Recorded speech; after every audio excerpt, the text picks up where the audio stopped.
അധ്യായം 8.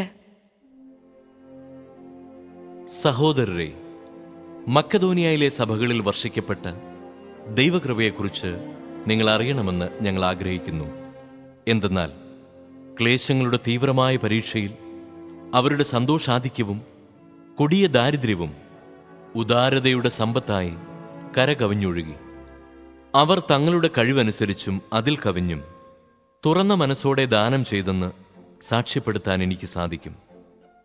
വിശുദ്ധരെ ശുശ്രൂഷിക്കുന്നതിനുള്ള ഭാഗ്യത്തിൽ തങ്ങളെ കൂടി ഭാഗഭാക്കുകളാക്കണമെന്ന് അവർ ഞങ്ങളോട് തീവ്രമായി അപേക്ഷിച്ചു. ഇത് ഞങ്ങൾ പ്രതീക്ഷിച്ചതുപോലെ ആയിരുന്നില്ല.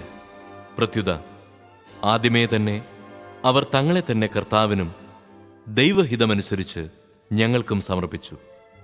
അതനുസരിച്ച് തീത്തോസ് നിങ്ങളുടെ ഇടയിൽ ആരംഭിച്ചിട്ടുള്ള കാരുണ്യ പ്രവർത്തനങ്ങൾ പൂർത്തിയാക്കാൻ ഞങ്ങൾ അവനോട് അഭ്യർത്ഥിച്ചു.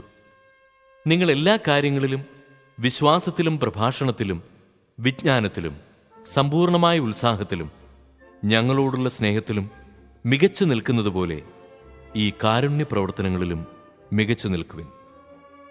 ഞാൻ നിങ്ങളോട് കൽപ്പിക്കുകയല്ല, നിങ്ങളുടെ സ്നേഹം യഥാർത്ഥമാണെന്ന് മറ്റുള്ളവരുടെ ഉത്സാഹത്തിലൂടെ തെളിയിക്കുകയാണ്. നമ്മുടെ കർത്താവായ യേശുക്രിസ്തുവിന്റെ കൃപ നിങ്ങൾക്കറിയാമല്ലോ. അവൻ സമ്പന്നനായിരുന്നിട്ടും നിങ്ങളെ പ്രതി ദരിദ്രനായി, തന്റെ ദാരിദ്ര്യത്താൽ നിങ്ങൾ സമ്പന്നരാകാൻ വേണ്ടി തന്നെ. 1 വർഷം മുമ്പേ നിങ്ങൾ അഭിലഷിക്കാനും പ്രവർത്തിക്കാനും തുടങ്ങിയ ഈ കാര്യം ഇപ്പോൾ പൂർത്തിയാക്കുന്നത് ഉത്തമമായിരിക്കുമെന്ന് ഞാൻ ഉപദേശിക്കുന്നു. നിങ്ങൾ ആഗ്രഹത്താൽ പ്രകടിപ്പിച്ച സന്നദ്ധത നിങ്ങളുടെ കഴിവനുസരിച്ച് പ്രവൃത്തിയിലും പ്രകടിപ്പിക്കുവിൻ. താൽപ്പര്യത്തോടെയാണ് നൽകുന്നതെങ്കിൽ ഒരുവന്റെ കഴിവനുസരിച്ചുള്ള ദാനം ദൈവം സ്വീകരിക്കും. കഴിവില്ലായ്മ കണക്കാക്കേണ്ടതില്ല. മറ്റുള്ളവർ കഷ്ടപ്പെടരുതെന്നും നിങ്ങൾ കഷ്ടപ്പെടണമെന്നുമല്ല ഞാൻ അർത്ഥമാക്കുന്നത്. അവരുടെ സമൃദ്ധിയിൽ നിന്ന് നിങ്ങളുടെ കുറവ് നികത്തപ്പെടുന്നതിന് നിങ്ങളുടെ ഇപ്പോഴത്തെ സമൃദ്ധിയിൽ നിന്ന് അവരുടെ കുറവ് നികത്തണമെന്നും അപ്രകാരം സമത്വമുണ്ടാകണമെന്നുമാണ്. എഴുതപ്പെട്ടിരിക്കുന്നത് പോലെ അധികം സമ്പാദിച്ചവന് ഒന്നും മിച്ചമുണ്ടായിരുന്നില്ല, അല്പം സമ്പാദിച്ചവന് കുറവുമുണ്ടായിരുന്നില്ല.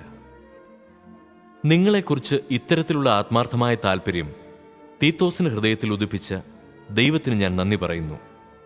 അവൻ ഞങ്ങളുടെ അഭ്യർത്ഥന കൈക്കൊള്ളുക മാത്രമല്ല, വളരെ ഉത്സാഹത്തോടെ സ്വമനസാലെ നിങ്ങളുടെ അടുത്തേക്ക് വരികയും ചെയ്തു.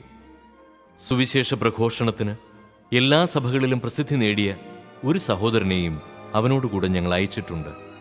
മാത്രമല്ല, കർത്താവിൻ്റെ മഹത്വവും ഞങ്ങളുടെ സന്മനസ്സും വെളിപ്പെടേണ്ടതിന് ഞങ്ങൾ നിർവഹിക്കുന്ന ഈ കാരുണ്യ പ്രവർത്തനങ്ങളിൽ ഞങ്ങളുടെ സഹകാരിയായി സഭകളാൽ നിയോഗിക്കപ്പെട്ടവനാണ് ഈ സഹോദരൻ. ഉദാരമായി ഈ ദാനം കൈകാര്യം ചെയ്യുന്നതിൽ ആരും ഞങ്ങളെ കുറ്റപ്പെടുത്താതിരിക്കാൻ ഞങ്ങൾ ശ്രദ്ധിക്കുന്നുണ്ട്. കർത്താവിൻ്റെ മുമ്പാകെ മാത്രമല്ല, മനുഷ്യരുടെ മുമ്പാകെയും ആദരണീയമായതേ ഞങ്ങൾ ലക്ഷ്യമാക്കുന്നുള്ളൂ. പല കാര്യങ്ങളിലും ഉത്സാഹിയാണെന്ന് ഞങ്ങൾ പലതവണ പരീക്ഷിച്ചറിഞ്ഞ ഞങ്ങളുടെ ഒരു സഹോദരനെ കൂടി അവരോടൊത്ത് ഞങ്ങൾ അയച്ചിട്ടുണ്ട്.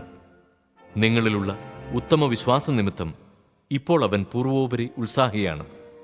തീത്തോസിനെപ്പറ്റി പറഞ്ഞാൽ, നിങ്ങളുടെ ഇടയിലെ ശുശ്രൂഷയിൽ എൻ്റെ പങ്കുകാരനും സഹപ്രവർത്തകനുമാണ് അവൻ. ഞങ്ങളുടെ സഹോദരന്മാരാകട്ടെ സഭകളുടെ അപ്പസ്തോലന്മാരും ക്രിസ്തുവിൻ്റെ മഹത്വവുമാണ്. ആകയാൽ നിങ്ങളുടെ സ്നേഹത്തിൻ്റെയും നിങ്ങളെക്കുറിച്ചുള്ള ഞങ്ങളുടെ പ്രശംസയുടെയും തെളിവ് സഭകളുടെ മുമ്പാകെ ഇവർക്ക് നൽകുവിൻ.